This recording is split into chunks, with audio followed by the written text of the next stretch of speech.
Dear students, carbohydrates में हम पढ़ रहे हैं डाइसैकेराइड्स आजकल, जिसमें हमने लास्ट वीडियो में सुक्रोज को डिस्कस किया था और आज हम डिस्कस करने जा रहे हैं लैक्टोज को। तो लैक्टोज को मिल्क शुगर भी कहते हैं क्योंकि ये मिल्क में होती है और इसका जनरल फार्मूला मतलब जो फार्मूला होता है C12H22O11, जैसे कि सुक्रोज का होता है, बिल्कुल वही फार्मूला इसका भी है। तो इसका स्ट्रक्चर है आपके यहाँ सिलेबस में, तो वही हम डिस्कस कर ले रहे हैं यहाँ पर। तो स्ट्रक्चर में सबसे पहले तो वही होगा कि एलिमेंटल एनालिसिस से और मॉलिकुलर वे डिटर्मिनेशन से हमने इसका मॉलिकुलर फार्मूला पता लगा लिया, C12H22O11। फिर क्या देख रहे हैं हम, नेक्स्ट में हम क्या करा रहे हैं, इसमें देखेंगे कि प्रेजेंस ऑफ हाइड्रोक्सिल ग्रुप। तो प्रेजेंस ऑफ हाइड्रोक्सिल ग्रुप के लिए मैंने आपको पहले भी कई बार बताया है ग्लूकोज और फ्रक्टोज और सुक्रोज वगैरह के स्ट्रक्चर्स में कि हाइड्रोक्सिल ग्रुप अगर हमें पता लगाना है तो हम कंपाउंड का एसिटाइलेशन करा लेते हैं और एसिटाइलेशन होता है यहाँ पर एसिटिक एनहाइड्राइड के साथ in presence of sodium acetate. तो यहाँ पर है कि lactose reacts with acetic anhydride in the presence of sodium acetate to form lactose octa acetate. यहाँ पर क्या होगा, जब ये एसिटिक एनहाइड्राइड लैक्टोज से रिएक्ट करता है in presence of sodium acetate तो लैक्टोज ऑक्टा एसीटेट बनता है। अब ऑक्टा मीन्स 8, यानी कि 8 जगह पर जाकर जो हमारा ये एसीटेट ग्रुप है ये जाकर जुड़ जाता है वहाँ पर, एसिटाइल ग्रुप जो है। अब अगर ये 8 जगह जाकर जुड़ रहा है, इसका मतलब है कि इसमें 8 हाइड्रोक्सिल ग्रुप है, क्योंकि जितने भी हाइड्रोक्सिल ग्रुप कंपाउंड में प्रेजेंट होते हैं उनको ये एसिटाइल ग्रुप जो होता है वो रिप्लेस कर देता है। तो this reaction indicates the presence of 8 hydroxyl groups in a lactose molecule. ठीक है, एसिटाइल ग्रुप मैं आपको पहले बता चुकी हूँ, ये AC2O। तो इसका मतलब क्या होगा, ये हमारा ग्रुप जो होता है C double bond O CH3, इसको हम AC लिख देते हैं। ये बात मैं कई बार बता चुकी हूँ।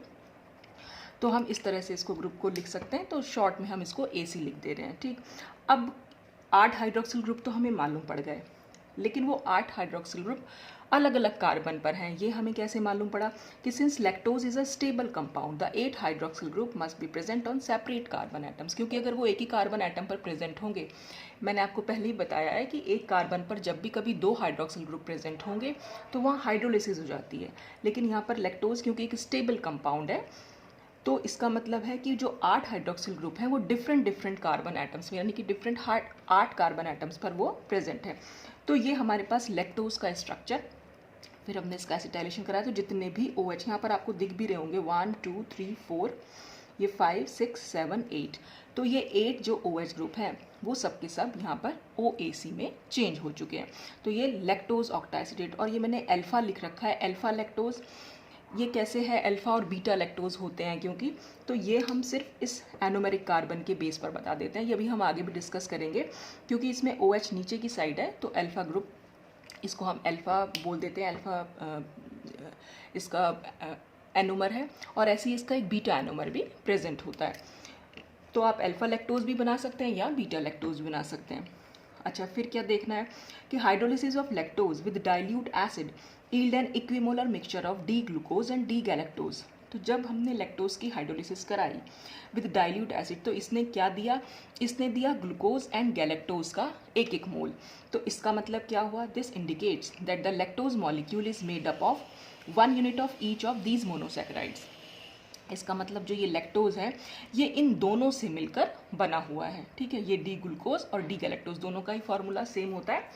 मैंने आपको बताया भी थे, दोनों आपस में एपिमर होते हैं, C4 एपिमर होते हैं, मतलब 4 नंबर की कार्बन पर जो कन्फिग्रेशन होता है वो डिफर करता है, बाकी सारी कार्बन पर बिल्कुल सेम होता है।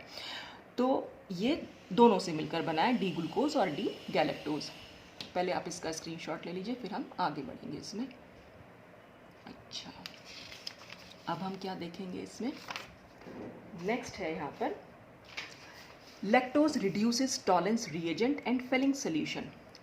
लैक्टोज जो है इन दोनों सोल्यूशन को रिड्यूस कर देता है। जैसे ये सुक्रोज से डिफरेंट हो गया, सुक्रोज वहाँ पर रिड्यूस नहीं कर पा रहा था। ठीक है, तो सुक्रोज इसीलिए नॉन रिड्यूसिंग शुगर होती है और लैक्टोज जो है वो रिड्यूसिंग शुगर में आ जाता है, क्योंकि ये टॉलेंस रिएजेंट और फेलिंग सोल्यूशन को रिड्यूस कर देता है। इट रिएक्ट्स विद HCN, ये HCN के साथ भी रिएक्ट करता है और साइनोहाइड्रिन बनाता है। इट फॉर्म्स ओसाजोन, ये ओसाजोन भी बनाता है। इट ऑल्सो शोज म्यूटा रोटेशन, ये म्यूटा रोटेशन भी शो करता है, यानी अल्फा और बीटा दोनों फॉर्म्स में प्रेजेंट होता है। तो all these reactions indicate that one free aldehyde group must be present in lactose. ये सारी रिएक्शंस क्योंकि एल्डिहाइड ग्रुप के, स्पेशली टॉलरेंस रिएजेंट और फेलिंग सोल्यूशन वाली, तो ये क्योंकि एल्डिहाइड ग्रुप की रिएक्शंस है, तो इससे हमें ये चीज़ मालूम पड़ रही है कि कहीं ना कहीं लैक्टोज में कोई फ्री एल्डिहाइड ग्रुप ज़रूर प्रेजेंट है, और उस फ्री एल्डिहाइड ग्रुप की वजह से ही ये सारी रिएक्शंस जो हैं लैक्टोज रिप्रेजेंट कर पा रहा है। ठीक है, अच्छा ये सब रिएक्शंस मैंने यहाँ पर लिखी नहीं है, पर ये आप खुद से बना सकते हैं। जैसे HCN के साथ आपको रिएक्शन देनी है, तो ये मैंने इसकी एल्डिहाइड फॉर्म बनाई है लैक्टोज की। आपको सिर्फ इतना करना है, यहाँ पर HCN शो कर देना है, साइनोहाइड्रिन बनाना है। साइनोहाइड्रिन मैंने ग्लूकोज के केस में बनाना बता रखा है आपको कि वहाँ पर क्या होगा, ये बॉन्ड जो है यहाँ पर मूव कर जाएगा और यहाँ पर HCN का H जुड़ जाएगा और कार्बन से CN जुड़ जाएगा, तो ये साइनोहाइड्रिन ऑफ लैक्टोज बन जाएगा। तो जो रिएक्शंस नहीं लिखी हैं वो आप खुद से लिख सकते हैं, क्योंकि ये सारी रिएक्शंस बिल्कुल सिमिलर है जैसी मैंने ग्लूकोज में आपको समझाई थी, क्योंकि वहाँ पर एल्डिहाइडिक ग्रुप प्रेजेंट है और ये रिएक्शन सब एल्डिहाइडिक ग्रुप की हैं। तो एल्डिहाइडिक ग्रुप, जैसे ओसा जोन था, तो ओसा जोन में क्या हो रखा था, ग्लूकोज के जो C1 और C2 यानी कार्बन नंबर 1 और कार्बन नंबर 2 है, वहाँ पर फिनाइल हाइड्रोजन की रिएक्शन शो कर रखी थी। तो ये कार्बन नंबर 1 हो जाएगा और ये कार्बन नंबर 2 हो जाएगा। तो यहाँ पर आप डबल बॉन्ड से वो NNHPH जोड़ सकते हैं, और यहाँ पर भी NNH जो भी आपका वो फिनाइल हाइड्रोजन का फॉर्मूला होगा उसकी हेल्प से यहाँ पर भी आप डबल बॉन्ड से उसको जोड़कर दिखा सकते हैं। हालांकि स्ट्रक्चर है आपके यहाँ सिलेबस में, ये सब प्रॉपर्टीज़ नहीं है, पर अगर कभी पूछी जाए प्रॉपर्टीज़ भी आप स्ट्रक्चर में से ही निकाल सकते हैं, तो वो आप इजीली खुद से लिख सकते हैं।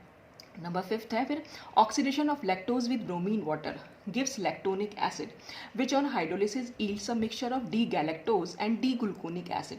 अब देखिए यहाँ पर क्या हुआ, ये लैक्टोज की एल्डिहाइड फॉर्म बनाई है, यानी कि यहाँ पर ये वाला जो हमने स्ट्रक्चर लिया हुआ, इतना जो रिंग स्ट्रक्चर है वो ओपन चेन में बना रखा है। ठीक है, अब अगर हम इसका ऑक्सीडेशन कराएंगे तो ऑक्सीडेशन कराने पर क्या होगा, एल्डिहाइड ग्रुप जब भी प्रेजेंट होता है, ये मैंने आपको पहले भी बताया हुआ है, हमेशा उसमें क्या होगा, सिर्फ एक ऑक्सीजन ऐड हो जाएगी। तो ये एक माइल्ड ऑक्सीडाइजिंग एजेंट है, तो ये एल्डिहाइड ग्रुप को इजीली ऑक्सीडाइज कर देता है। तो इस पूरे स्ट्रक्चर में सिर्फ इतना चेंज होगा कि CHO की जगह यहाँ पर COOH हो जाएगा और बन जाएगा हमारा लैक्टोनिक एसिड। अब इस लैक्टोनिक एसिड को अगर हम फर्दर हाइड्रोलिसिस इसका करा दें, एसिडिक हाइड्रोलिसिस कराएं, तो हमें क्या मिला, यहाँ पर हमें मिलता है यहाँ पर D-गैलेक्टोज और D-ग्लूकोनिक एसिड। अब देखिए हाइड्रोलिसिस में होगा क्या, हाइड्रोलिसिस में जो ये एसिटल लिंकेज होता है ये यहाँ पर ब्रेक हो जाता है। तो जब ये ब्रेक हो जाएगा यहाँ पर, तो इससे क्या होगा, इतना पोर्शन देखिए यहाँ पर ये H है और यहाँ O के साथ H जुड़ जाएगा। ठीक है, और जो नीचे वाला स्ट्रक्चर है उसमें भी ये H है और यहाँ O के साथ H जुड़ जाएगा। मतलब आप इसको ऐसे समझ सकते हैं कि इस पूरे स्ट्रक्चर में सिर्फ इतना चेंज होगा कि यहाँ ऊपर H है और नीचे OH हो जाएगा, और यहाँ पर भी इसमें नीचे H है और ऊपर की साइड OH हो जाएगा। तो दो पार्ट में ये डिवाइड हो जाएगा। ठीक है, अब जब ये दो पार्ट में डिवाइड हो, सपोज ये ऐसे टूटा, तो देखिए ये इतना पोर्शन क्या है, इतना पोर्शन ग्लूकोनिक एसिड का ही तो है, तो वो D-ग्लूकोनिक एसिड मैंने यहाँ पर लिखा हुआ है। अच्छा, और इतना पोर्शन अगर हम H के साथ OH लगा दें यहाँ पर, तो ये जो पोर्शन है ये D-गैलेक्टोज होता है, तो ये यहाँ पर D-गैलेक्टोज, तो एसिटल लिंकेज जो है यहाँ पर ब्रेक हो जाता है। तो इससे हमें क्या चीज़ मालूम पड़ी, क्योंकि D-गैलेक्टोज तो हमें एज इट इज़ मिल गया, इसका मतलब जो हम अभी बात कर रहे थे कि फ्री एल्डिहाइडिक ग्रुप की लैक्टोज में जो प्रेजेंट है, इसका मतलब वो ग्लूकोज यूनिट में वो एल्डिहाइडिक ग्रुप प्रेजेंट है, और वही एल्डिहाइडिक ग्रुप जब ऑक्सीडाइज हुआ तो यहाँ पर वो ग्लूकोनिक एसिड की फॉर्म में हमें दिखाई दिया। तो इससे हमें यही मालूम पड़ा कि this indicates that it is the glucose unit that contains the free aldehyde group. तो जो फ्री एल्डिहाइड ग्रुप था वो गैलेक्टोज के पास ना होकर वो ग्लूकोज के पास है। तो ये हमें इस लैक्टोनिक एसिड की हाइड्रोलिसिस से मालूम पड़ा। तो आप इसका स्क्रीनशॉट लेके रख सकते हैं। अच्छा, अब इसके बाद हम क्या प्रूव करने जा रहे हैं इसमें, lactose reacts with dimethyl sulphate in an alkaline solution to form octamethyl lactose. सबसे पहले हम क्या कर रहे हैं, ये हमने लैक्टोज ले लिया, फिर से हमने अल्फा फॉर्म ली है इसकी, और डाइमिथाइल सल्फेट के साथ इसकी रिएक्शन कराई तो इसका मिथाइलेशन हो जाता है।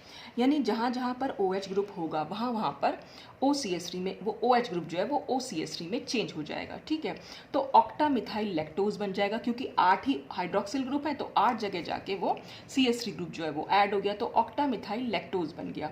अब फिर क्या कराते हैं, which on hydrolysis yields a mixture of 2,3,4,6 tetramethyl D galactose and 2,3,6 trimethyl D glucose. इसकी हाइड्रोलिसिस कराने पर हमें ये दो कंपाउंड मिलते हैं। ठीक है। इस हाइड्रोलिसिस में भी बिल्कुल सेम वही होगा, ब्रेकेज यहाँ एसिटल लिंकेज पर हो रही है, ये H और नीचे OH जुड़ रहा है, इसमें भी नीचे H और ऊपर OH जुड़ रहा है, और साथ ही साथ क्या हो रहा है, ये जो OCH3 ग्रुप है ये OH में चेंज हो जा रहा है। तो हमें यहाँ पर दो कंपाउंड मिले, जिसमें से एक था 2346 टेट्रामिथाइल। अब हम इसको 2346 किस बेस पे दे रहे हैं, ये नंबर 1 कार्बन, ये 2, ये 3, ये 4, ये 5 और ये 6। तो 2 पर मिथाइल ग्रुप है, 3 पर मिथाइल ग्रुप है, फिर 4 पर मिथाइल ग्रुप है और 6 पर मिथाइल ग्रुप है। तो 2346 टेट्रामिथाइल डी गैलेक्टोज ये यहाँ पर बन के आया। और ये 236 है, 236 कैसे, ये 1, फिर ये 2, ये 3, ये 4, ये 5 और ये 6। तो 2, 3 और 6 पर क्योंकि मिथाइल ग्रुप जुड़ा हुआ है, इसलिए 236 ट्राईमिथाइल डी ग्लूकोज यहाँ पर बन के आया। तो इससे हमें क्या चीज़ मालूम पड़ी, the formation of these compounds indicates that both unit exist in 6 membered pyranose form. यहाँ पर क्योंकि हमें दोनों ही यूनिट में 6 मेंबर्ड रिंग दिख रही है और पायरन से लिया गया है, इसलिए पायरनोस फॉर्म है ये बात तो मैं पहले भी बहुत बार बोल चुकी हूँ कि पायरन हमारा एक हेट्रोसाइक्लिक कंपाउंड है जो 6 मेंबर्ड होता है, जिसमें 5 कार्बन होंगे और 1 ऑक्सीजन होगी, ठीक है। तो क्योंकि ये जो रिंग है ये पायरन रिंग है, इसलिए हम इसको पायरनोज बोल रहे थे। तो दोनों ही जो हमारी यूनिट्स हैं उसमें 6 मेंबर्ड पायरनोज रिंग प्रेजेंट है, and the glycosidic linkage involves C1 in galactose and C4 in glucose. अब ग्लाइकोसाइडिक लिंकेज कहाँ पर है, हमें कैसे मालूम पड़ रहा है, देखिए यहाँ और यहाँ अगर हम इन दोनों का केस देखें तो जहाँ जहाँ पर मिथाइलेशन हो गया है वो तो हमने देख लिया। अब हमने ये देखा, एक तो यहाँ पर कोई OCH3 हमें यहाँ पर नहीं दिखाई दे रहा, तो ये तो इसकी एनोमेरिक कार्बन है।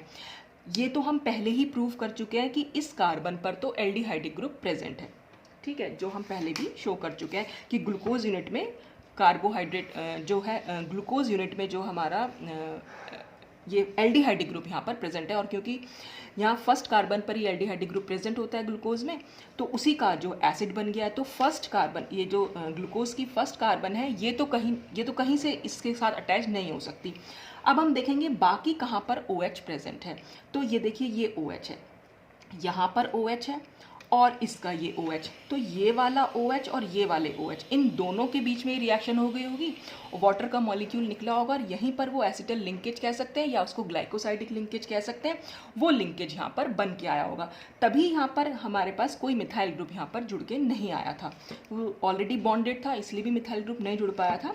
लेकिन जब हमने इसको तोड़ा तो उसके बाद जो हाइड्रोलिसिस हुई, उस हाइड्रोलिसिस से हमें ये मालूम पड़ रहा है कि जो जॉइनिंग पॉइंट है इन दोनों यूनिट्स का, वो क्या है, इसका तो गैलेक्टोज का ये कार्बन नंबर 1 है और ग्लूकोज का कार्बन नंबर 4 है। तो यही बात हमने इसमें लिखी है कि दोनों के बीच में जो ग्लाइकोसाइडिक लिंकेज है वो इसका C1 और इसका C4 है, तो वो हमें इस रिएक्शन से मालूम पड़ता है।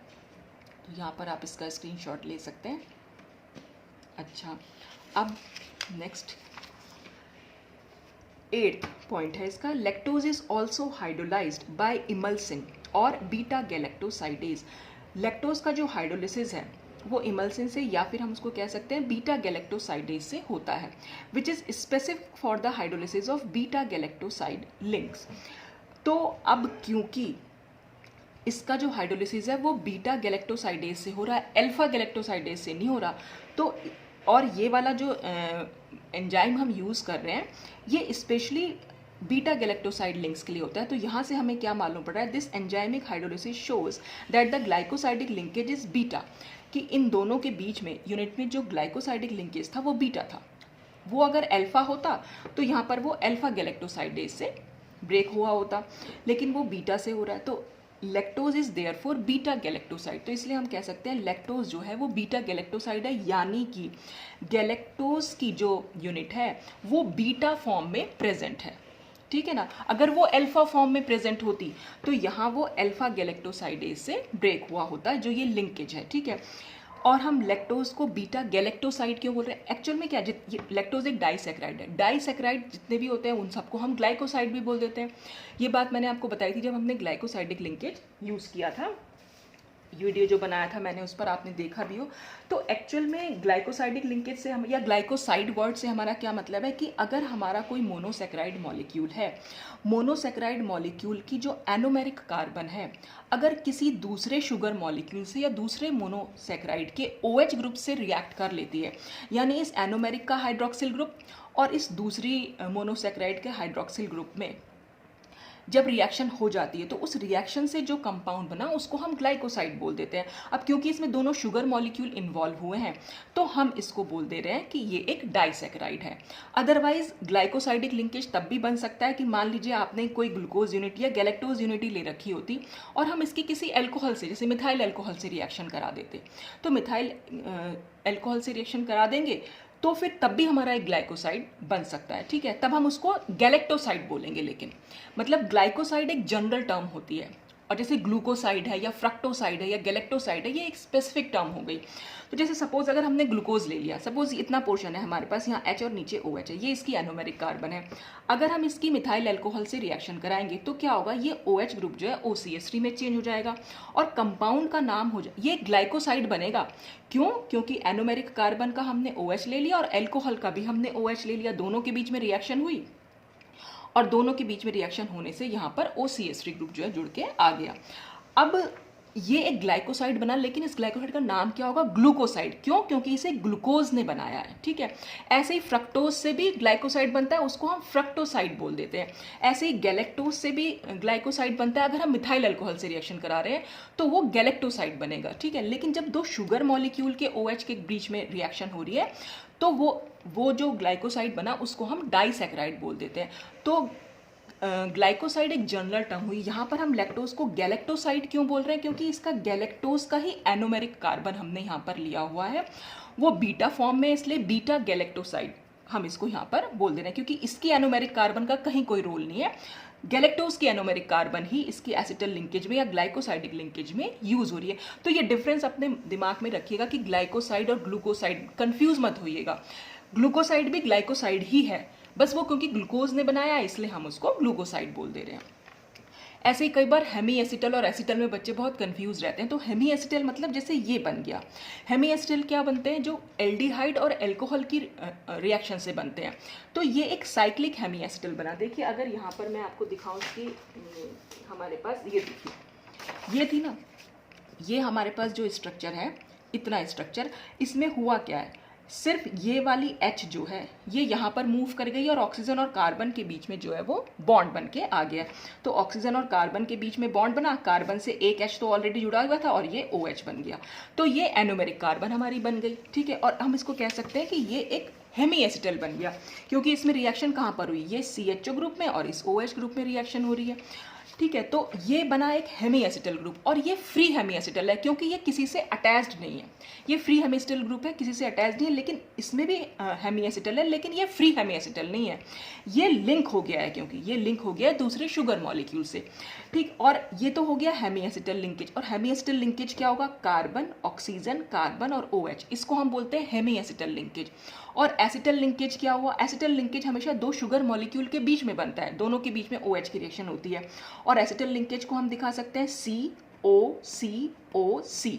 तो ये पूरा का पूरा हमारा कहलाएगा कि ये एसिटल लिंकेज है। मतलब नॉर्मली तो हम सिर्फ इतने की भी बात कर लेते हैं, लेकिन देखा जाए तो कार्बन जो होती है दो ईथर ऑक्सीजन से अगर जुड़ी हुई हो तो हम उसको एसिटल लिंकेज बोल देते हैं।